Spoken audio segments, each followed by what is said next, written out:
എൻ്റെ husband Ernakulam regional office overseas bank regional ഓഫീസിലെ assistant manager scale 1 ഉദ്യോഗസ്ഥനാണ്. അപ്പോൾ അദ്ദേഹത്തിൻ്റെ മേലധികാരി 2 പേരാണ് ഉള്ളത്. AGM Kashmir സിൻഹയും CRM Nitish Kumar സിൻഹയും. ഇവർ നിരന്തരമായിട്ട് ഇവരുടെ പേഴ്സണൽ കാര്യങ്ങൾ ചെയ്യിക്കുക. അതായത് ചായ വാങ്ങിച്ചു കൊടുക്കുക, പലഹാരം വാങ്ങിച്ചു കൊടുക്കുക, പിന്നെ മരുന്ന് വാങ്ങിപ്പിക്കുക. ഈ കശ്മീർ സിംഗിൻ്റെ വൈഫിൻ്റെ പാസ്ബുക്ക് ശരിയാക്കാൻ വേറൊരു ബാങ്കിൽ വർക്കിംഗ് അവേഴ്സിൽ പോകാൻ പറയുക. ആളുടെ മകൾ വന്ന സമയത്ത്, അമേരിക്കയിലാണ്, മകൾ വന്ന സമയത്ത് മകളുടെ കൂടെ ഷോപ്പിങ്ങിന് പോകണമെന്ന് നിർബന്ധിക്കുക. പിന്നെ റീജിയണൽ ഓഫീസിലെ ചെടി മാറ്റി വെക്കുക, അത് നനയ്ക്കുക. പിന്നെ ഒരു ദിവസം അവിടെ റീജിയണൽ ഓഫീസിൽ എന്തോ കീടനാശിനി പോലത്തെ സാധനം എന്തോ കയറിയെന്നും പറഞ്ഞാൽ അത് മുഴുവൻ അടിച്ചിട്ട് പോകണമെന്ന് പറഞ്ഞാൽ രാത്രി അതൊക്കെ അടിച്ചിട്ടാണ് വരുന്നത്. നമ്മൾ ജോലി സംബന്ധമായിട്ട് എന്ത് തന്നാലും നമ്മൾ വർക്ക് ചെയ്യാം. ഇതുപോലത്തെ കാര്യം ചെയ്യേണ്ട ആവശ്യമില്ല. അത് ചോദിച്ചു പറഞ്ഞ് ഞങ്ങളുടെ നാട്ടിൽ ഈ നിൻ്റെ ജാതിയിലുള്ളവർ ചെയ്യുന്ന ജോലിയല്ല നീ ചെയ്യുന്നത്, നീ ഇതുപോലത്തെ പണിയാണ് ചെയ്യേണ്ടതെന്നാണ് അതിന് നമ്മളോട് ഉത്തരം പറഞ്ഞത്. ഇതെന്തിനാണ് ചെയ്യിക്കുന്നതെന്ന് ചോദിച്ചപ്പോഴത്തേക്ക് ആൾ ഓഫീസർ സ്കെയിലുള്ളതാണ്. അവിടെ പ്യൂണോ വേറെ ആൾക്കാരും ഒക്കെ ഉണ്ട്. അവരെ കൊണ്ട് ചെയ്യിക്കുന്ന കാര്യം ഇയാളെ കൊണ്ടാണ് ചെയ്യിക്കുന്നത്, എൻ്റെ ഹസ്ബൻഡിനെ കൊണ്ടാണ് ചെയ്യിക്കുന്നത്. എന്നിട്ട് ഈ കശ്മീർ സിംഗ് എന്ന് പറഞ്ഞ ആളാണ് കൂടുതൽ ഉപദ്രവം ചെയ്യുന്നത്. നിതീഷ് കുമാർ സിൻഹ ഇതെല്ലാം അറിയുന്നുണ്ട്, പക്ഷെ ആളിന് പ്രതികരണമൊന്നുമില്ല. ആളോട് പറഞ്ഞു കഴിഞ്ഞാലും ഒരു കാര്യവുമില്ല. കാരണം എന്താണ് കശ്മീർ സിംഗ് എന്ത് പറയുന്നു അത് ചെയ്യണം എന്നാണ് പുള്ളി പറയുന്നത്. എന്നിട്ട് ഒരു ദിവസം ഇതുപോലെ എൻ്റെ ഹസ്ബൻഡ് ക്യൂബിക്കിളിൽ വർക്ക് ചെയ്യുന്ന സമയത്ത് ഇതുപോലെ ആൾക്ക് ചായയും മരുന്നും വാങ്ങിച്ചിട്ട് വരാൻ പറഞ്ഞു. അപ്പം എൻ്റെ ജോലി ഇതല്ല, എനിക്ക് ബാങ്കിൽ ജോലി ചെയ്യാനുണ്ടെന്ന് പറഞ്ഞപ്പോഴത്തേക്കും കശ്മീർ സിംഗ് കൈ കറക്കി വന്ന് പുറത്ത് ഒറ്റ അടി അടിക്കുകയാണ് ചെയ്തത്. പുറത്തടിച്ചിട്ട് ഒരു 2 ദിവസം കഴിഞ്ഞിട്ടും ആളുടെ പുറത്തെ പാട് പോലും മാഞ്ഞിട്ടില്ല. അതുപോലെ കൈപ്പാട് തന്നെ ഉണ്ടായിരുന്നു. എന്നിട്ട് എറണാകുളം ജനറൽ ഹോസ്പിറ്റലിൽ പോവുക. നമ്മളത് അവിടെ അസോൾട്ടഡ് ബൈ കശ്മീർ സിംഗ് എന്ന് തന്നെയാണ് ഹോസ്പിറ്റൽ റെക്കോർഡ്സിലുള്ളത്. അതിനുശേഷം പോലീസ് നമ്മൾ മുളവുകാട് പോലീസ് സ്റ്റേഷനിലാണ് ആദ്യം കംപ്ലയിൻറ്റ് ചെയ്തത്. ദിശ ഹെൽപ്പ് ലൈൻ വഴി തുണ ആപ്പ് വഴി ചെയ്തിരുന്നു. എന്നിട്ട് ഈ നമുക്ക് കംപ്ലയിൻറ്റ് ഇങ്ങനെ കൊടുക്കുന്നുണ്ട് എന്ന കാര്യം നിതീഷ് കുമാർ സിൻഹ അറിയിച്ചിരുന്നു. കാരണം നമുക്ക് ഇനി പ്രശ്നം ഉണ്ടാവില്ല, നമ്മൾ കംപ്ലയിൻറ്റ് കൊടുത്തോട്ടെ, അങ്ങനെ ഒരു രീതിയിൽ. അതായത് നമുക്ക് കൊടുക്കാൻ താല്പര്യമില്ലായിരുന്നു ശരിക്കും.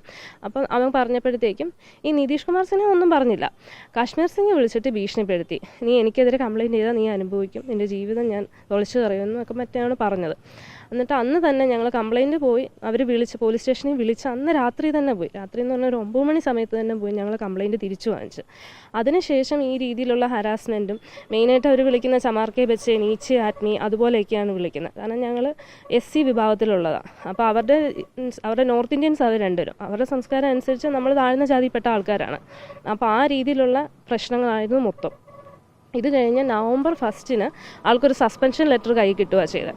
ആ സസ്പെൻഷൻ ലെറ്ററിൻ്റെ അകത്ത് പറയുന്നത് പറഞ്ഞാൽ ആൾ ഈ ബാങ്കിൽ തന്നെ 2 സ്റ്റാഫിന് ഒരു മെയിൽ സെൻഡ് ചെയ്തു എന്നും പറഞ്ഞാണ്. ആ മെയിൽ എൻ്റെ ഹസ്ബൻഡ് അയച്ചിട്ടില്ല. പിന്നെ ഈ പറയുന്ന മെയിൽ എന്ന് പറഞ്ഞാൽ മെയിൽ ID പാസ്വേഡൊക്കെ ബാങ്ക് തന്നെ തരുന്നതാണ്. അത് ബാങ്കിന് തന്നെ അറിവുള്ളതാണ്.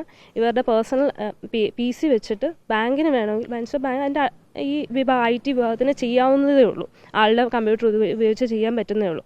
നമ്മൾ അന്ന് മുതൽ എല്ലാ എൻക്വയറിയിലും നമ്മളിത് ചെയ്തിട്ടില്ല എന്നാണ് പറയുന്നത്. പിന്നെ ഇതിൻ്റെ എന്ന് വെച്ചാൽ ഈ അയച്ചു എന്ന് പറഞ്ഞ 2 ഉദ്യോഗസ്ഥർ മുന്നേ ബാങ്കിനെതിരെ, ബാങ്ക് ഇതുപോലെ ഒരാവശ്യമില്ലാത്ത കാര്യത്തിന് ഇവരെ ട്രാൻസ്ഫർ ചെയ്തിരുന്നു. ആ ട്രാൻസ്ഫർ ചെയ്തതിൻ്റെ പേരിൽ ഹൈക്കോടതിയിൽ പോയി അവർ കേസ് ജയിച്ചു വന്നവരാണ്. അപ്പം അവരെയും കൂടി സസ്പെൻഡ് ചെയ്യാൻ വേണ്ടിയിട്ട് വിഷ്ണുവിനെയും കൂടെ അതിൻ്റെ അകത്തേക്ക് ഇട്ട് കൊടുക്കുക ചെയ്തു, ഈ കശ്മീർ സിംഗ്. എന്നിട്ട് നമ്മൾ ഇതിൻ്റെ പേരിൽ നമ്മൾ സെൻട്രൽ പോലീസ് സ്റ്റേഷനിൽ പിന്നെയും കംപ്ലയിൻറ്റ് ചെയ്തു. ഇതുപോലെ നമ്മൾ അന്ന് കംപ്ലയിൻറ്റ് ചെയ്തതിൻ്റെ പേരിൽ നമ്മളോട് പ്രതികാര നടപടി ചെയ്യുക എന്നൊക്കെ പറഞ്ഞു. അപ്പോൾ അവരിപ്പം FIR ഇട്ട് കേസ് രജിസ്റ്റർ ചെയ്ത് കേസ് നടക്കുന്നുണ്ട്. പിന്നെ നമ്മൾ നവംബർ 1 നമുക്ക് സസ്പെൻഷൻ കിട്ടിക്കഴിഞ്ഞ് നവംബർ 2 ചാർജ് ഷീറ്റ് വാങ്ങിക്കാൻ വിളിച്ചിരുന്നു. അപ്പം നമുക്ക് മെയിൽ അയച്ചു തന്നാൽ മതി, വരാൻ പറ്റില്ല എന്ന് അറിയിച്ചു. പക്ഷെ അവർ എത്ര ലേറ്റ് ആയാലും വൈകുന്നേരം 6 ആയപ്പോഴേ വിളിച്ചു പറയുന്നത്, എത്ര ലേറ്റ് ആയാലും അന്ന് തന്നെ വരണം എന്ന് പറഞ്ഞു. അങ്ങനെ നമ്മൾ 8:30 ആയപ്പോഴത്തേക്കും എൻ്റെ ഹസ്ബൻഡ് അവിടെ ചെന്ന് ഇത് വാങ്ങിച്ചതിന് ശേഷം നിതീഷ് കുമാർ സിൻഹ അദ്ദേഹത്തിൻ്റെ ക്യാബിനിലേക്ക് വരണമെന്ന് പറഞ്ഞിട്ട് ക്യാബിനിൽ ചെന്ന് കഴിഞ്ഞപ്പോഴത്തേക്ക് ആൾ പിന്നെയും പേടിപ്പിക്കുകയാണ് ചെയ്തത്. നിന്നെ ഞാൻ ട്രാൻസ്ഫർ ചെയ്യിക്കും, അന്ന് നിനക്ക് മനസ്സിലാകും എങ്ങനെയാണ് ഉന്നത ജാതിയിലുള്ളവർ താഴ്ന്ന ആൾക്കാരുടെ പെരുമാറും, നിനക്ക് അന്നേ മനസ്സിലാവുള്ളൂ, ഇതൊന്നും അല്ല, നീ എൻ്റെ കാലിൽ പിടിച്ച മാപ്പ് പറഞ്ഞാൽ നിനക്ക് രക്ഷപ്പെടാൻ പറ്റുമെന്നും പറഞ്ഞ് കാലിലും പിടിപ്പിച്ചിട്ടുണ്ടായിരുന്നു. അതൊക്കെ അവിടുത്തെ CCTVയിലുള്ളതാണ്. പക്ഷെ അതവർ നശിപ്പിച്ചോ ഇല്ലയോ എന്നുള്ള കാര്യമൊന്നും നമുക്കറിയില്ല. എന്താണേലും ഈ അടിച്ചതും കാല് പിടിപ്പിച്ചതും ഒക്കെ CCTVയിലുള്ളതാണ്. അടിച്ചത് ആ ബാങ്കിലുള്ള മറ്റു ഉദ്യോഗസ്ഥർ കണ്ടതുമാണ്. പക്ഷേ ബാങ്കിനെതിരെ എന്തെങ്കിലും പറഞ്ഞു കഴിഞ്ഞാൽ ഉടനെ സസ്പെൻഷൻ അല്ലെങ്കിൽ നോർത്ത് ഇന്ത്യക്ക് ട്രാൻസ്ഫർ. അതുകൊണ്ട് ആരും പേടിച്ചിട്ടൊന്നും പറയില്ല.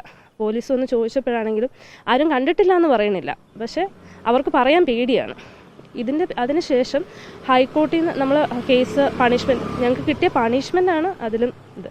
അഹമ്മദാബാദിന് ട്രാൻസ്ഫർ ഓക്കെയാണ്, പക്ഷേ 11 വർഷത്തെ ഇൻക്രിമെൻറ്റ് കട്ടാണ്. എൻ്റെ ഹസ്ബൻഡിന് 11 വർഷത്തെ എക്സ്പീരിയൻസ് ഉള്ളത്. 11 വർഷത്തെ ഇൻക്രിമെൻറ്റ് കട്ടും, 4 വർഷത്തേക്ക് ഇൻക്രിമെൻ്റ് ഇല്ല. അതായത് 11 വർഷം എക്സ്പീരിയൻസ് ഉള്ള സേവനമുള്ള ഒരാൾക്ക് 15 വർഷത്തെ ഇൻക്രിമെൻറ്റ് കട്ടാണ് കൊടുത്തേക്കുന്നത്. ഈ മെയിൽ അയച്ചു എന്ന് പറഞ്ഞ് ഞാൻ ചോദിക്കുന്നത്, ഇനി മെയിൽ അയച്ചു എന്ന് തന്നെ ആയിക്കോട്ടെ, ഇതിന് കൊടുക്കുന്ന പണിഷ്മെൻ്റ് ആണോ ഇത്? നമ്മളത് അപ്പോഴും ബാങ്കിനോട് ചോദിക്കുന്നുണ്ട്, ഈ പഴയ പ്രതികാരത്തിൻ്റെ പേരിലാണ് ഈ ചെയ്യുന്നതെന്നുള്ളത്. പക്ഷേ ബാങ്കിന് അതൊന്നും കേൾക്കണ്ട. നമ്മളെ എൻക്വയറിയിലാണേലും ഇങ്ങനെ പഴയ കാര്യം പറയുന്നത് അതെന്തിനാണ് ഇവിടെ പറയുന്നത്, ഇവിടെ അതിൻ്റെ ആവശ്യം എന്താണെന്ന് ചോദിച്ചാൽ ആ വാദവേ അവർ കളയുവാണ്. പിന്നെ നമ്മളിപ്പം ഹൈക്കോർട്ടിൽ നിന്ന് ഒരു ഓർഡർ വന്നിരുന്നു, വിഷ്ണുവിൻ്റെ ഭാഗത്തു നിന്ന് കേൾക്കണം, എന്താണ് പറയുന്നത് ബാങ്ക് കേൾക്കണം എന്നും പറഞ്ഞ് ഹൈക്കോർട്ട് പറഞ്ഞിട്ട് അവരൊരു ഹിയറിംഗ് പിന്നെയും വെച്ചിരുന്നു. ആ എൻക്വയറിയുടെ റിസൾട്ടും ഈ 15 വർഷം ശരി വെച്ചുകൊണ്ടുള്ള ഉത്തരവ് തന്നെ അവരുടെ വന്നേക്കണം. അതുപോരാതെ അന്ന് വിഷ്ണുവിനോട് ബാങ്കിന് പറയാതെ തന്നെ അവിടെ വേറെ ബാങ്കിൻ്റെ ഉള്ളിലുള്ള ഒരു എൻക്വയറി ഉണ്ടായിരുന്നു. അതൊരു കാമേശ്വർ റാവു എന്ന് പറഞ്ഞാൽ ബാംഗ്ലൂർ ഒരു AGM ആണ് വന്നത്. ആളും വന്ന് ഇതുപോലെ വിളിച്ച് ചെയ്തിട്ടില്ല, നമ്മുടെ ഒരു ഭീഷണി ഉണ്ടല്ലോ, നീ എന്തിനാണ് ഇതിന് പോയത്, ഇതിൻ്റെ ആവശ്യം ഉണ്ടായിരുന്നു എന്നൊക്കെ പറഞ്ഞ് ആ ഒരു രീതിയിലുള്ള സംസാരമായിരുന്നു. അപ്പോൾ തന്നെ വിഷ്ണു ഇറങ്ങി പോകുന്നത്, എനിക്ക് ബാങ്കിൻ്റെ ഭാഗത്തു നിന്ന് ഇൻറ്റിമിനേഷനോ കാര്യങ്ങളോ ഒന്നും ഉണ്ടായിട്ടില്ല, പിന്നെ നിങ്ങളുടെ എൻക്വയറിയിൽ എനിക്ക് ഇരിക്കേണ്ട കാര്യമില്ല എന്ന് പറഞ്ഞു. അപ്പോൾ അന്ന് നമ്മൾ അറിയാൻ കഴിഞ്ഞ ആ സമയത്ത്, അന്ന് ഈ അടിച്ചു എന്ന് പറയുന്ന സമയത്ത് ഈ ഓഫീസേഴ്സിനെല്ലാം രഹസ്യമായിട്ട് വിളിച്ച് ചോദിച്ചിരുന്നു എന്നാണ് പറഞ്ഞത്. അപ്പോൾ അതിൽ കുറച്ച് പേര് ധൈര്യമായിട്ട് മുന്നോട്ട് വന്ന് അടിക്കുന്നത് ഞങ്ങൾ കണ്ടു എന്നൊക്കെ പറഞ്ഞിരുന്നു കുറച്ച് സ്റ്റാഫ്. പക്ഷേ ഇവരുടെ റിപ്പോർട്ടിൽ അവർ എഴുതിയേക്കുന്നത് കശ്മീർ സിംഗ് പുറത്ത് തട്ടിയിട്ട് പോയിന്ന്. ആദ്യം ഒന്നും ചെയ്തിട്ടില്ല എന്ന് പറഞ്ഞു, അവസാനം ഇത് വിഷയമായെന്ന് കണ്ടപ്പോൾ അവർ തട്ടി എന്നും പറഞ്ഞാക്കി. ഇനി കുറച്ചുകൂടെ ആയിക്കഴിഞ്ഞാൽ എന്താ സംഭവിക്കുമെന്ന് അറിയത്തില്ല. ഇനി മെയിലുള്ളതെന്ന് പറഞ്ഞാൽ കോഴിക്കോട് റീജിയനിലുള്ള ഒരു ഓഫീസർ ഇവരുടെ ബാങ്കിൽ ഒരു ഇഷ്യൂ റേസ് ചെയ്തിരുന്നു ഇവരുടെ മീറ്റിങ്ങിൽ. ആ ഇഷ്യൂ റേസ് ചെയ്തതിന് പേരിൽ കോഴിക്കോടിലുള്ള ബ്രാഞ്ചിലെ ഉദ്യോഗസ്ഥനെ ഇവരുടെ റീജിയണൽ ഓഫീസിലേക്ക് നെക്സ്റ്റ് ഡേ വിളിച്ചു വരുത്തി. അത് ഈ നിതീഷ് കുമാർ സിൻഹയാണ് വിളിച്ചു വരുത്തിയത്. പിന്നെ നിതീഷ് കുമാർ സിൻഹയ്ക്ക് അന്ന് ഹെഡ് ഓഫീസ് ചെന്നൈയിലേക്ക് പോയി. അന്ന് AGM ആയിരുന്നു ഇവിടെ ഉണ്ടായിരുന്നത്. അപ്പോൾ AGM ഇവരുടെ സ്റ്റാഫിനോട് പറഞ്ഞു, ഈ വന്നിരിക്കുന്ന ഓഫീസറിനോട് ആരും സംസാരിക്കാൻ പാടില്ല, അയാൾ നിങ്ങളോട് സംസാരിക്കില്ല, രാവിലെ തൊട്ട് വൈകുന്നേരം വരെ അവനവിടെ ഇരിക്കട്ടെ എന്ന് പറഞ്ഞു. ഇതറിഞ്ഞിട്ട് ഇവരെ ബാങ്കിൽ വാട്സപ്പ് ഗ്രൂപ്പ് വഴി ഇതറിഞ്ഞിട്ട് പാലക്കാടും തൃശ്ശൂരുമുള്ള 2 ഓഫീസേഴ്സ് ഇത് ഇവരുടെ വാട്സപ്പ് ഗ്രൂപ്പിൽ ഷെയർ ചെയ്തു. അയാൾ നമുക്ക് വേണ്ടി സംസാരിച്ച ആളാണ്, അയാൾക്ക് ബാങ്ക് ഇപ്പം അതുപോലെ ചെയ്യുവാണ്, നമ്മൾ പ്രതികരിക്കണം എന്ന് പറഞ്ഞു. അപ്പോൾ അതിന് കുറേ അധികം ഓഫീസേഴ്സ് അത് ലൈക്ക് ചെയ്തു. അത് പക്ഷേ ഈ കശ്മീർ സിംഗ് അറിഞ്ഞിട്ട് അതിൻ്റെ സ്ക്രീൻഷോട്ട് സഹിതം നിതീഷ് കുമാർ സിൻഹയ്ക്ക് അയച്ചു കൊടുത്തു. നിതീഷ് കുമാർ സിൻഹ ഹെഡ് ഓഫീസിലുള്ളതുകൊണ്ട് ഇമ്മീഡിയറ്റ്ലി ഇവർ 3 പേരും ട്രാൻസ്ഫർ ചെയ്യുകയും ചെയ്തു. ട്രാൻസ്ഫർ ചെയ്തതിൻ്റെ പേരിലാണ് ഇവർ ഹൈക്കോർട്ടിൽ പോയി കേസ് കൊടുത്തു. ഇവർ ഈ ട്രാൻസ്ഫർ ഓർഡർ സ്റ്റേ ചെയ്തു. അതായത് അവരെ പഴയ സ്ഥലത്തേക്ക് തന്നെ റീഇൻസ്റ്റേറ്റ് ചെയ്യണമെന്നും പറഞ്ഞ് അതായിരുന്നു ആ ഇതെന്ന് പറയുന്നത്.